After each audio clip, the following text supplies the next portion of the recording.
Hey guys, I'm i18n. I work as an engineering manager. My mission is building the best global engineering team. So please follow me on the Twitters or LinkedIn. If you have an interest, I appreciate if you can read my blog on the Medium.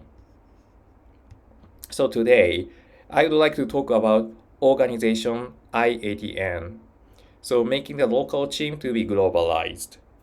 So one of the my lifetime mission is making the local team to the globalize in terms of engineering organizations. So nowadays, especially in Tokyo, it's much more common to forming the kind of English-based kind of team, engineering team. So I think that many Japanese companies are trying to find the best approaches and so on. Throughout my kind of career experience, I have several kind of good ideas. I wrote a lot of blog posts about it. So in the today's videos, I would like to kind of talk about this. Referencing some of the past blog. So hopefully this talk gonna be helping your team building activities. So let's get started. So first, I would like to talk about the specific challenges for the globalizations. So let's say in area we have the English as a kind of common languages. Maybe it's much easier to forming the global team. But let's say that if there is some area which does not have the English as a common languages like Japan, we have a specific challenge to globalize the local team. In the local team, most of the people maybe not that good at speaking English, or somebody is not be able to speak at all. But since we have a today's running business, we cannot stop today's team and change the kind of start the English team from the scratch. We cannot do that. We need to continue the business. So that with this kind of approach, we must go through the multilingual transitions to the team. That's gonna be the heavy part, because during this transition, we should have some kind of language barrier. So I think that how we can overcome the language barrier or mitigate the impact of the language barrier is gonna be the key piece to make these kind of a team building. So that's gonna be the why it's gonna be the really hard to internationalize the team from the local team. And another aspect is the, how to kind of tackle the in-group bias. So in a human's kind of brain, if there is some specific, two different, attributes of the team exist, people tends to have some kind of a bias on the other group actually. For example, like there is a Japanese speaker group exists, there is a more kind of English fluent speakers group exists. Then these group tends to have some kind of biased kind of opinions, like hey, the Japanese tends to do like this, or the foreigners tends to do like this. These kinds of bias exist by the nature of the human. So we need to understand the impact of the in-group bias and taking the actions gonna be the key piece to make those kind of mixed organizations working. So let me talk about the kind of how we gonna form the better teaming with language. So it's quite important to form the teams considering the fluency of the language. I mean the English or in Japanese in our case. So it's quite hard to mixing the different fluency in the same team. It's gonna be very hard to running the business. So I think that from the beginning, maybe we need to we ended up with kind of grouping the members based on the fluency, like a more intensive Japanese speakers, more intensive English speakers. But with this setup, we need to kind of watch out for the division between these teams. Just like I said, we have the in-group bias. So if we don't kind of be careful about it, I think those two different groups can be make some conflict. So we would like to avoid that. So how are we gonna take this balance? So one of the idea I post in the past blog post is the incubation team and placing the diplomats. So it's good to have some kind of Japanese intensive speakers for the beginning, so that we can they can take their time to learn about the English. So maybe they can do some kind of internal business within the team in the Japanese with a comfortable word. But let's say if we have some kind of a coordination required with other team that requires English, that's gonna be the little stretch challenge for them. So to make this kind of working, I think that it's quite important to putting the diplomats inside that kind of team. So diplomats can speak both Japanese and English. That's gonna be the ideal. And this that diplomats should be more like an outgoing person talking to the other team frequently, so that we can unite those two different team members. And another aspect is leadership from the top management is quite important to make these kind of success. So let's say if the top management tends to kind of supporting the Japanese local team, I think that's gonna complaints for the kind of other team. Same to the opposite directions. So the top management should lead the team to unite the team as a kind of one integrated team rather than supporting one of those. So it's quite important the top management to take that kind of leadership. So let's digging into the specific problem. So what should we do for non-fluent speaker problem? So when you're working on this kind of setup, so there is some kind of gap between the learning curve depending on the individual. We cannot avoid that. So there is some people who is very hard to kind of learning the English. But in my opinion, basically you don't have to worry about too much that kind of peoples, because those people eventually should be able to kind of speak up based on my kind of past experience. So I think in countries like Japan, we have no kind of experience in the past speak or listen the English. Maybe they have some kind of read or write experience because of the kind of school educations. They cannot do that just because of they had no experience in the past. And the people push the best effort when they learn for the surviving. I think that the people gonna be the most productive in my opinion. So I think that we had some kind of business to handle in English. Then they gonna eventually push themselves hard, learning a lot, and eventually can be able to speak. So I think in my they just need a step by step approach to get some learning. So don't worry about too much them, and keep supporting them. They're gonna eventually catch you up. And eventually the team grown up, be more comfortable to kind of handling the English. I think maybe you wanna also kind of consider kind of step up the team structure from the incubation team to the deliberatively language distributed team, which I shared the idea in the past in my blog post. So I'm putting some link on my kind of comment section of this video. So please look into that for the detail. Psychological safety. That's gonna be also important to kind of operate the multilingual team. So basically, psychological safety can mitigate the language barrier effect, basically. So let's say that if there is a kind of atmosphere, we must use the kind of Japanese, or we must use the English that make the other speakers nervous. So we need to really mitigate that.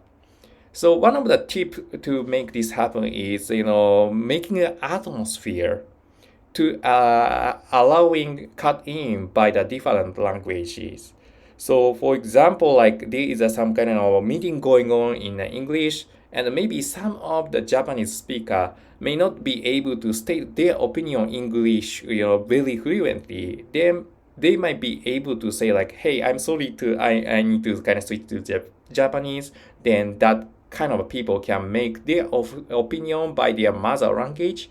Then afterwards, somebody else who gonna be the bilingual speakers can translate that into the other peers.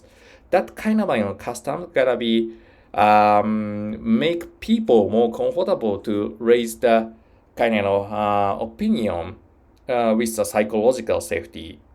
Same thing to the other side. So there could be some situations like Japanese kind of guys gonna be discussing a lot in Japanese, and the English speakers are not kind of keep track of the kind of progress. Then these people should be able to kind of cut off. Hey, what is going on? Please let us know. That kind of making the atmosphere to allowing a cut in rather than let them hesitate to jumping in, gonna be the very important to make the psychological safety within the meeting. And I think the best situation gonna be to make the language mix happens. So actually, this is the real story I experienced in a multiple meetings. So it's gonna really happen. Maybe you might can't believe that though. So in this kind of organization, of course, there is a kind of Japanese speaker who is trying to kind of learn the English, but also that there is some people like who English speaker but learning the Japanese. So this guy can listen the Japanese but cannot speak out. Then what's gonna happen is actually that this Japanese guy is making the opinion in the Japanese, then English guy gonna be kind of making the kind of other opinion in English. So there is some kind of asynchronous kind of communications or discussion is going on. That kind of thing actually happens when the organization grown up like this. So if that's gonna happen, that's gonna be the best scenario because the meeting atmosphere completely allowed to speak up in any languages. So I think that's gonna be the best kind of situation. And it's also important to having chatting day by day, so that we know that each other's. Maybe you can talk about your family, you can talk about your hobbies. So these kind of chatting also making the people comfortable to speak up more. Documentation is the key to success on this setup, because typically reading or writing is much easier than listening or speaking up. So when I kind of usually kind of advise to the Japanese speaker who is not be able to speak up in English is I use the chat or cheat sheet a lot.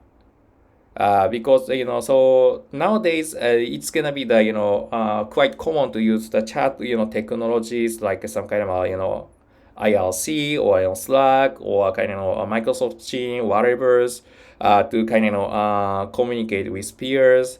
And then when you kind of go to some kind of a daily stand-up meeting for the Scrum event, maybe you wanna prepare some bullet point to make your update. Then you can even kind of share your screen when you're presenting the update. Then you can just kind of speak up whatever kind of you wrote down in the past. So it's much more comfortable for the non-fluent speaker like that way. So I think it's and if the Japanese speaker cannot use the right English, but everybody can understand because we still have the cheat sheet on the screen. So the text gonna be the quite effective way if some of the communication capability is limited in a team. And another point I would like to kind of point out is that if you have some kind of important document, you would like write the document just like a Rosetta Stone.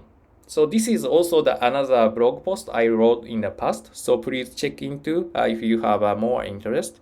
So basically, Rosetta Stone is some kind of ancient stone found in the Egypt area, and which written in three different languages, including the hieroglyph. So they wrote the same thing but in the different languages. That's gonna be the one of the key to kind of decrypt the hieroglyph. So that's gonna be the interesting kind of stone in the history. Same to our kind of area. I think that when we kind of writing some important document, you would like to prepare both Japanese version and English version, but not with the separated document. But I think that you wanna kind of put the line by line translation instead. This gonna bring us several kind of effect actually. So of course everybody can easily understand that. And another kind of good point is if the some non-fluent English speaker read the document, they can grown up their vocabulary because they can easily understand, hey, this kind of word gonna be matching to this. So this gonna be the another kind of good point. And even for some kind of a fluent speakers, if there is a some line by line kind of translation exists, and if there is some kind of translation error, they can easily point out and they can easily fix by themselves with the current collaborative documentation tools like Confluence, for example.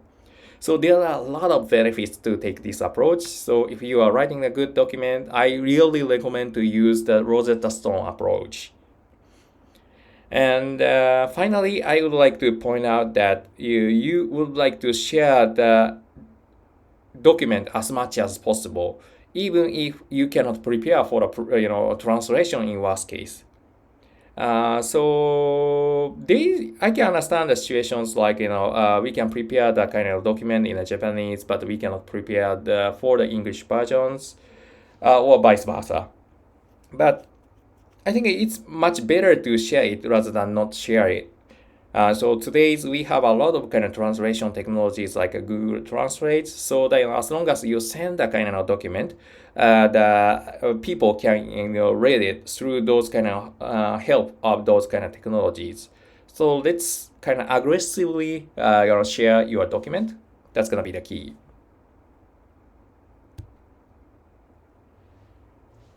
Leveraging a live document gonna be another technique. So when you have conducting some kind of meeting, I think that you wanna take the kind of minutes, but you wanna take some kind of live minutes. So you can just share your kind of laptop screen, and you're gonna type as the kind of discussion in progress. So we have a kind of many benefit with that. So as long as kind of minutes going on, everybody not be able to easily to kind of keep track of the kind of transition of the discussions. Even some of the people may lost the discussion. They can easily catch up with this kind of help. And it's quite important to clarify the assignment by the text to avoid any confusions. So if the people's communication capability is limited, we could easily have the kind of miscommunication, misunderstanding. This kind of happens, but you can clarify the assignment by text so that we don't miss anything. So this kind of approach can be quite effective, especially in the incident response. So in an incident, everybody gets upset, everybody is pushing hard, so people tends to make those mistakes.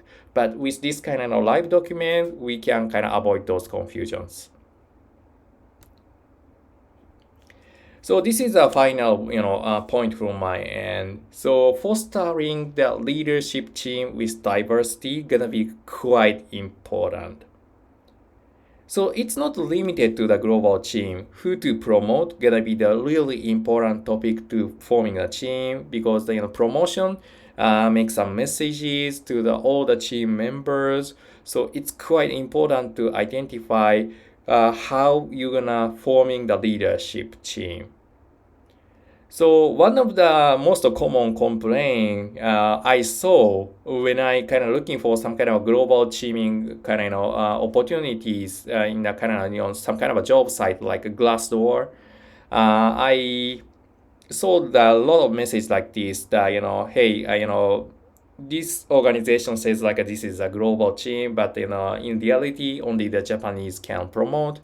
So this is a typical kind of complaint. So it's quite important to avoid these things happen in reality.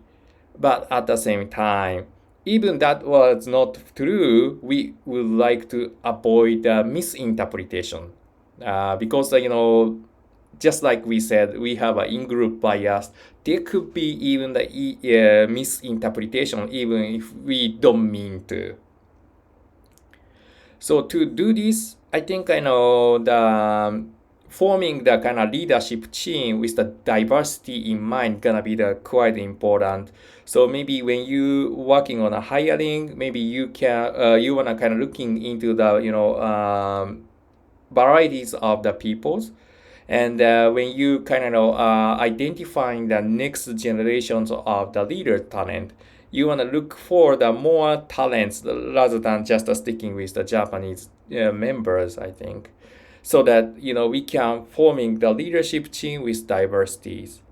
And once the leader gets changed, organization can change as a consequence. So, for example, like if the other department needs to do some kind of query to the our team, they actually has to start communicating in English, of course. And let's say that if somebody's boss gonna be the English speaker, the subordinates must pushing hard himself to kind of speak up in English. So leader change, organization change. So you wanna be careful to kind of forming the leadership team.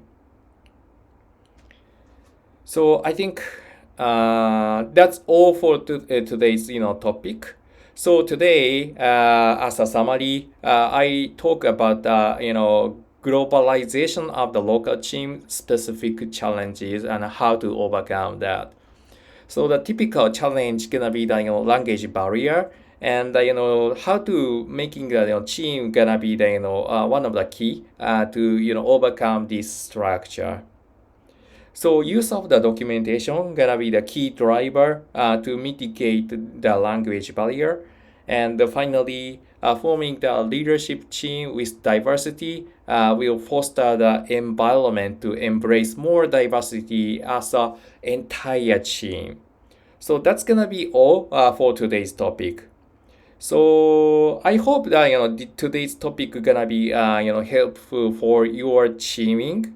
And nowadays in Tokyo, we have a lot of companies trying to hire the kind of international talents.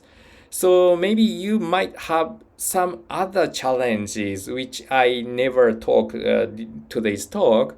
So please put your comments on YouTube or LinkedIn, Twitter, whatever, so that we can discuss further. Or if you have some other better idea how to make the globalization of the team better, please share your idea to me. I think let's find the best approach to forming this kind of a team.